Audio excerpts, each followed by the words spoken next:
He has covered every major sporting event on the planet, from the Olympics to the Warriors championship run. He's been a writer and a columnist for the San Francisco Chronicle for nearly 30 years.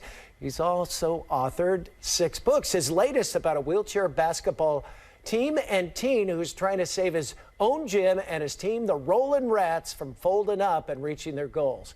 It's a feel-good book for kids ages 8 to 12, and it's Scott Ostler's first novel, and he joins us now. Bouncing back. Welcome, Scott. Good to have you with us. Glad to be here. A novel. How come? Yeah, why not? You know, you got to do something. I'm a writer, and I've covered sports for a long time, and other guys in my profession have done this kind of thing, and I thought, hey, I could do that. I'm going to give it a try. And I've been around these kids, the wheelchair basketball team and the organization that sponsors them. I've done stories on them and been to some of their events over the years, and I thought, yeah, this is a good group, and why not, if I can do a sports book, why not make it about these kids? Well, this is the group, a wheelchair basketball group in Berkeley, yesterday, right? A little bit of practice, and that was, you've done some columns on them, and you thought, boy, I could get a great little story out of this if I wanted to, right? Yeah, one thing that I've kind of recognized from watching these kids play and getting to know some of the kids and the coaches and stuff, it's basketball. You know, it's just basketball. They go out and compete like crazy.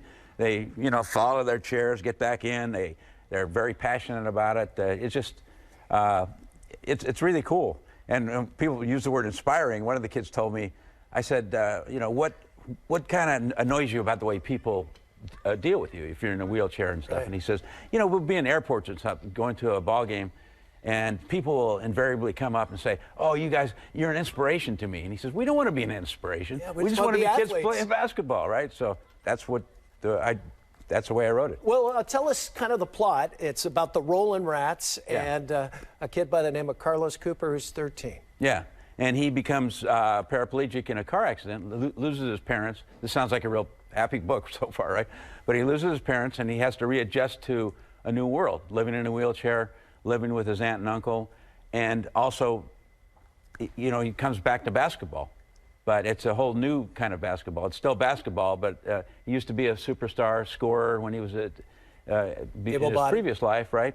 And now all of a sudden he has to be a role player. He has to be a team player, and so he has to learn a whole new aspect of basketball and life. And they're about to close down the gym. Yeah, there's a lot of lots of stuff happens, politics. Yeah, I didn't base it on any current events because I started about 3 years ago, but there's corrupt government officials that they wind up exposing and in order to save their gym.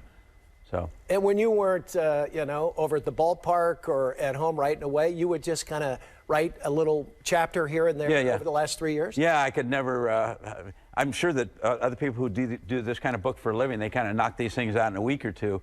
And this was over a period of a few years where I just, you know, put it aside for a couple weeks or a month or so because I didn't have time. And then I get back to it and spend a couple nights on it.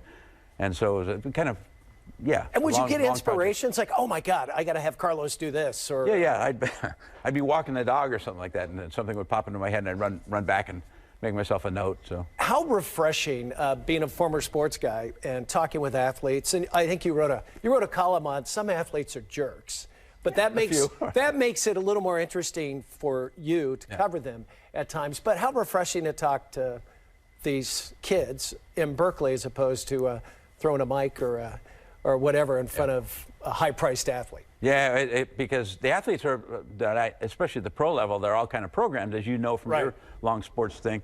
And you tend to get the cliche answers and the cliche stories, and oh boy, you wind up with your notebook full of a bunch of junk, right? And these kids, man, they have great stories. They have fabulous stories. They love to talk. They're very interesting. There's a lot there, and it's really fun to deal with these guys. Your main character, Carlos, was there an inspiration in particular about him, or was it just kind of an aggregate? Yeah, it was kind of an aggregate. There was, I kind of stole the stories of about 4 or 5 of these kids, especially that I started dealing with about 3 or 4 years ago, and they were kind enough to sit down with me and talk and basically tell their stories. Sure. And the stories were great, and they were really. Just these kids are fantastic to talk to. And you're gearing the book towards younger kids, like 8 to 12, right? Yeah. And I try not to dumb it down because I have respect for kids, and I think they can read, and I don't think we need to, you know, you guys.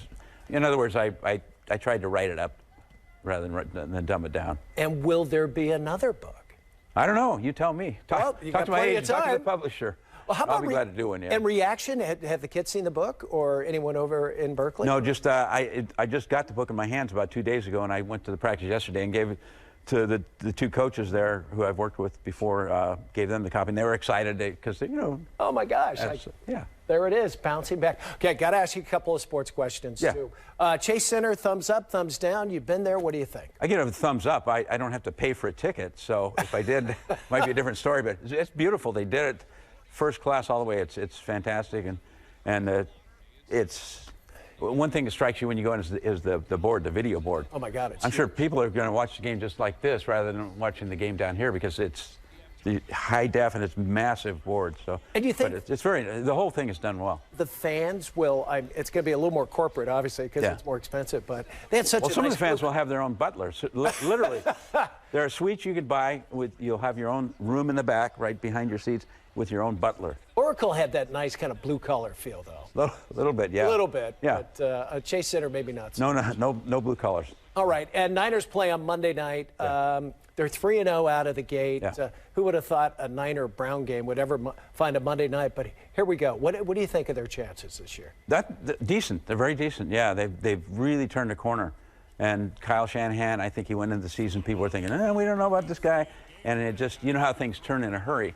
In just 3 short games, all of a sudden, his IQ has gone up 30 points, and the team is much better. Yeah. Well, when you only play 16 games, one game can mean a heck of a lot, right? Yep. All right. Well, the book is called Bouncing Back, and you got a signing coming up on Thursday.